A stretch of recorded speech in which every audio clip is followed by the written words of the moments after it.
Okay, 90-90 breathing. If you come to the office, we're gonna make you do this on the report of findings. So that's where we do our assessment, then you come back in, we go over some results and kind of figure out our plan to help you succeed, get you better, out of pain, etc.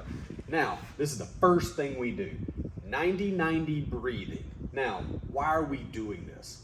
Honestly, about 95% of our patients come in with a thing called an anterior pelvic tilt. So your butt's kind of sticking out, belly's kind of descended, sway back type of appearance. So what happens is your pelvis is tilted forward, and a lot of times your rib cage is tilted up also. And so a lot of the weight is distributed to more of the toes instead of sitting back in that midfoot heel area where your body's actually relaxed. So it's a lot of tissue tension, a lot of hamstring tightness, calf tightness, etc. So what can we do to help you set where your pelvis is in a neutral position and then your diaphragm is actually pointed straight down too? So a lot of times when you do this, that rib cage, that lower ribs will pop out. So we want to fix the core, centrate the ribs so your pelvis is in a nice neutral position. Because when you add a load to it, squat, deadlift, overhead press, whatever, you're not here, you're in a neutral position. Here's how we do it. Okay, so I have Dr. Kyle here helping me out. So he's just gonna lay down on his back so your back's nice and supported. We call this 90-90 because you're looking at the angle of the hip and the angle of the knee, okay? So you can do this is a box, you do it on a bench, you do it on a couch, you do whatever, something that's equivalent to this height. So the first thing, remember how we wanted to try to get that pelvis in that neutral position? What we like to do is do the extremes. Can he arch his back first? Then can he flatten out his back? Arch his back, I just kind of go back and forth and then find the neutral position. Now, whenever we lift, we're not gonna lift either with a hyperextended back or a flex spine. We wanna be in that neutral position.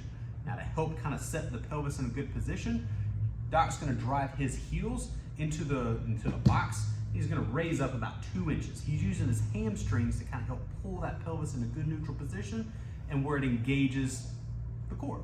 Now, how do we fix up here? What I'm gonna have Doc do is reach to the sky. So what he's gonna do is a lot of times your shoulders will be elevated. We wanna do a protraction. Can we push that his scapula shoulder blade area away? He's reaching to the sky, okay? Retraction would be he's pushing his shoulder blade into the ground. So if you need to do the opposite, that's okay. Squeeze the shoulders, retraction, protraction, reach to the sky. Now when Doc does that, he's almost like pushing his thoracic spine into the ground, which is gonna help lower this rib cage. Because remember how we talked about, we wanna try to make sure the pelvis is in the right position, and we wanna make sure that thoracic spine, that diaphragm is in the right position. So now his core is like an egg. It's nice and solid whenever he applies pressure to it. Now, we're gonna try to keep this as simple as we can and do what we call box breathing. Box is, you have your fun little square, 5 seconds breathe in, 5 seconds hold, 5 seconds breathe out, 5 seconds hold, and then do that again for guess how many times? 5. So we're gonna have Doc breathe in through the nose, 1, 2, 3, 4, 5, then hold, 2, 3, 4, 5. Now breathe all the way out, collapse the ribs if you can, but don't flatten out the back, keep it in a neutral position. He's holding, 2, 3, 4, 5.